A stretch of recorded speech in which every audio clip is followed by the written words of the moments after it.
நம்ம ஒரு கட்சி அண்டர் ரெப்ரசன்டேட்டடா அப்படிங்கிறது எப்படின்னா அவங்க கட்சி எப்படி வளர்த்துருக்காங்கிறத பொறுத்து பார்க்கணும். இன்னைக்கு போன முறை 6க்கு 4 ஜெயிச்ச மதிமுக இந்த முறை 4 சீட்டு தான் கொடுத்துருக்காங்க. போன முறை கொடுத்த சீட்டு கூட கொடுக்கல. அதுல 3 உதவி செய்யணும், 1 சொந்த சின்னம் பார்க்கணும். ஏங்க கம்மியா கொடுத்தீங்க அப்படின்னு கேட்டா நீங்க கட்சி வளர்த்தா கூட கொடுத்துருக்க போறோம். இவ்வளவுதானே. நீங்க அவ்வளவு பெரிய கட்சி தான் தனி ஆட்சி அமைச்சிருங்க. இவ்வளவுதானே.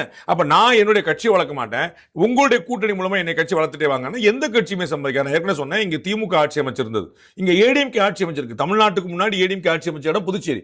சோ இவங்க எல்லாமே பண்ண முடியும். அவங்களுக்கு ஒரு பெரிய ஸ்பேஸ் இருக்கும். அவர்கள் 5 ஆண்டுகளாக என்ன செய்தாலும் பார்க்கணும். நீங்க எலெக்ஷனுக்கு நாமினேஷன் முன்னாடி எனக்கு இத்தனை சீட்டு கொடுங்க, அத்தனை சீட்டு தம்பி ஜெயிங்க. நம்ம பலமுறை சொன்னோம்ல, கூட்டணி கட்சிகள் பெரிய கட்சியில் அனுசரிச்சு தான் போகணும். அது தமிழ்நாடா புதுச்சேரியா கேரளாவா கர்நாடகாங்கிற பேட்டர் இல்ல. அவரவர் கட்சியை வளர்த்தா அவங்க நிக்க போறாங்க. இன்னைக்கு தாவேகா கூட்டணிக்கு வரணும்னு ஏன் விரும்புறாங்க? அவர் கட்சியை வளர்க்கிறாரு, அது வாங்கன்னு விரும்புறாங்க. அப்ப அதிமுகவோ பாமக இருந்தது, அதான் இருக்குதா அப்படின்னு பார்க்கணும். PMK if I'm not wrong, Jayalalithaa பீரியட்ல சரிபாதி ஆட்சின்னு பேசினாங்க. நீங்க 2 வருஷம் நாங்க 2 வருஷம், பாமக அதிமுக ஜெயலலிதா இருந்தபோது புதுச்சேரியில் பேசினாங்க. அவ்வளவு ஸ்ட்ராங் பிரசன்ஸ் நினைச்சாங்க.